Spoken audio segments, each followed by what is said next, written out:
สบายดีพบกับช่องในสอนแนลอีกแล้วมื้อนี้เราจะออกไปสนามเนาะไปเบิ่งว่าเพิ่นติดตั้งกล้องวงจรปิดเฮาเสร็จแล้วเราก็ได้ออกไปเบิ่งเวียกเนาะเพราะว่าไปต้องไปช่วยเพิ่นเฮ็ดอันเดี๋ยวเรา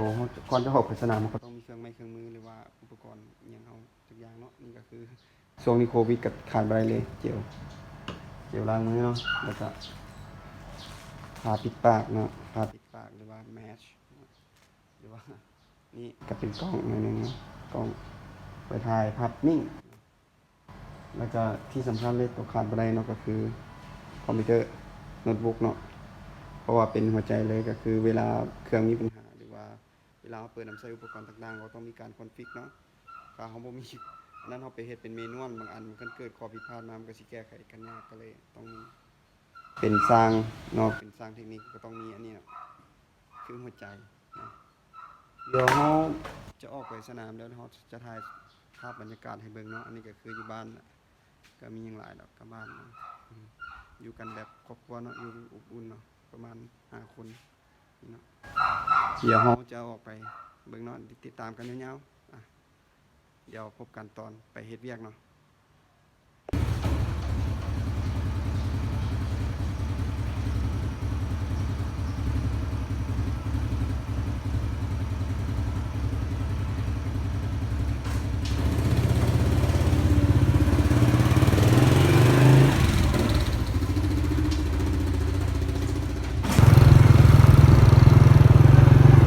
นี่ก็กำลังทำงาน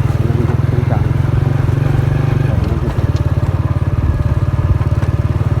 ทางของบริษัททางที่นั่นนี่คือโครงการแ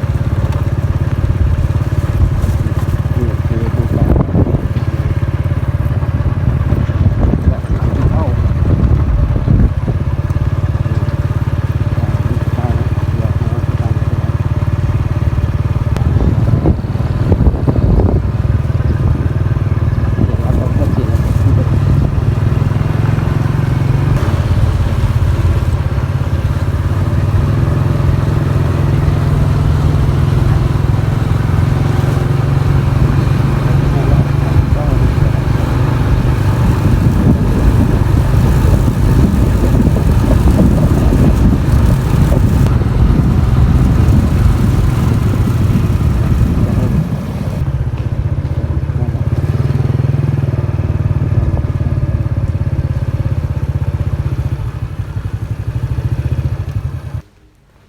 เดี๋ยวเวียกจะเป็นแบบใดเบิ่งนำกันเนาะ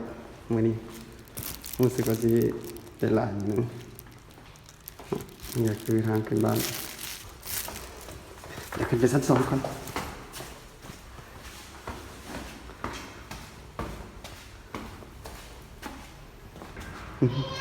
กำลังนั่นเนาะกำลังสิติดกล้องเอาติดได้แล้วตัวนี้เป็นกล้อง300เนาะตัวนี้กล้อง PDZ แต่ว่ายังบ่ได้เก็บงานเด้อแต่ว่าติดกล้องไว้ก่อนแล้วสิเก็บงานนำหลังตามนั้นเนาะเพิ่นเอาตัวนี้เบิ่งว่าสัญญาณมันบ่ได้ก็เลยต้องได้แล่นสายใหม่บ่ฮู้ว่าเป็นหยังเพราะว่าแล่นปาไว้หลายเดือนแล้วแหละเกือบว่าครึ่งปีพุ่นน่ะสิประมาณเท่านี้แหละเดี๋ยวเฮาสิเก็บภาพให้เบิ่งอีกเนาะครับ เก็บภาพเบิ่งให้เบิ่งเนาะบ้านเป็นบ้านจัดสรรเดี๋ยวเอาเบิ่งให้ทายเบิ่งข้างหลังมันจะเป็นดินวางเนาะดินวางแต่ว่าดินเป็นดินโครงการแต่ว่าเป็นทุ่งนาเก่าอะไรเนาะข้างหลังเนาะ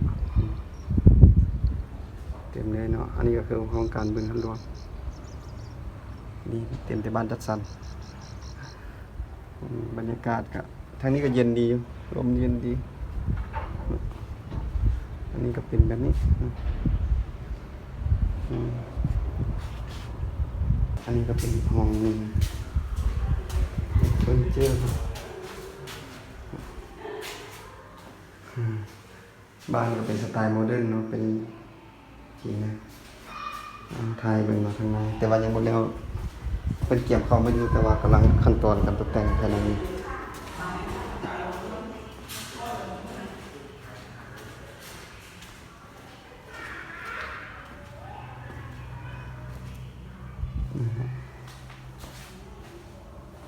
ห้องน้ำสุดหรู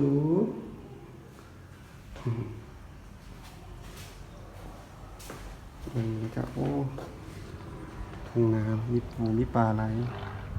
ได้เฮ็ดเป็นบ้านหลังคือกันเบิด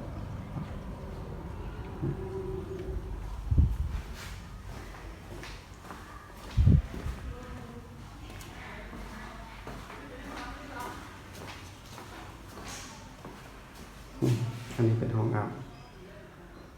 นี่แหละเนาะ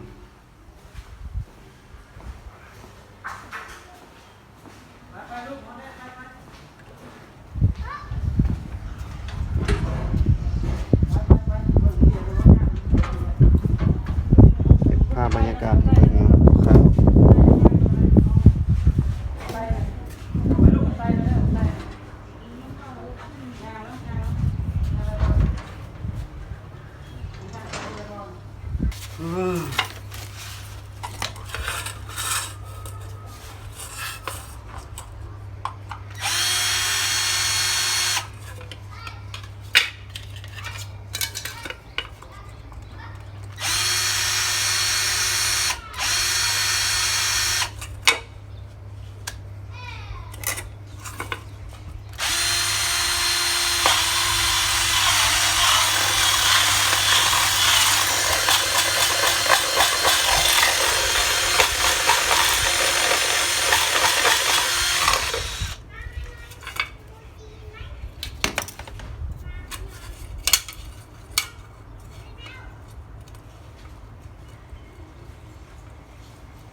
หลายตัวนั้นเด้หลาย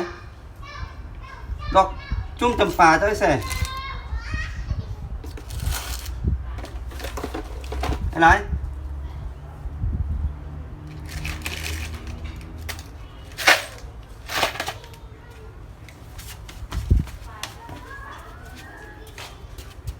จุ่มจำปาห้องกูมีอยู่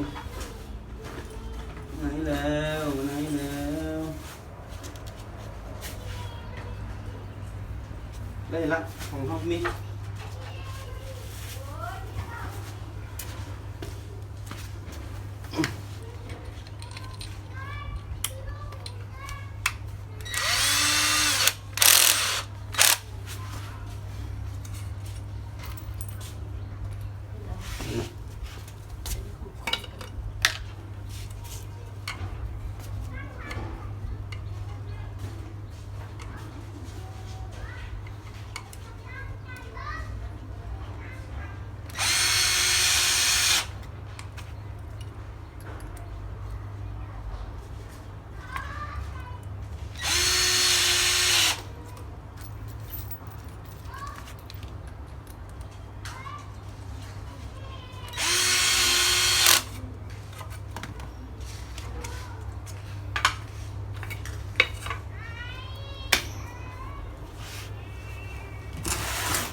กล้อง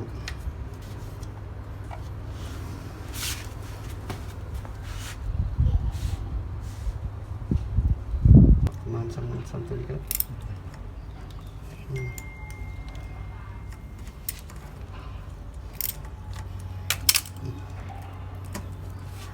โอ้หันโบบัตได้นี่ ได้แล้วมันง่ายอยู่ดอกมันสิไปทางไหนบิดอันนั้นนะแต่พวกมันก็ได้ดอกมันบาง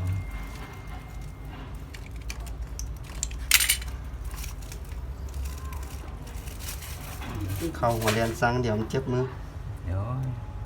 สิง่ายผู้หัวหน้ารีบอกว่าจะเป็นใส่ง่ายปานนั้นหัวหน้ารีบอก เราก็เอาง่ายก็ บอกง่าย จะโทรหาสม โทรหาเพิ่นแล้วแจ้งรายงานเพิ่นแล้วโอเคแล้วยกโป้แล้วเข้าใจละต่อสายพื้นสายพักกตัดหมดแล้วว่าถึงชั้น2นะแก้งานแก้ปัญหายากเลยอะไร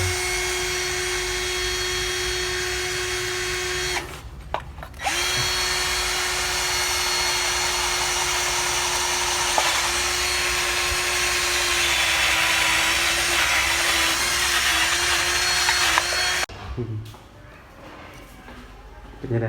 ภาพบรรยากาศเนาะเงินผมยุ่งเนี่ยเนาะใส่หมวกกันน็อกขี่รถมาผมยุ่ง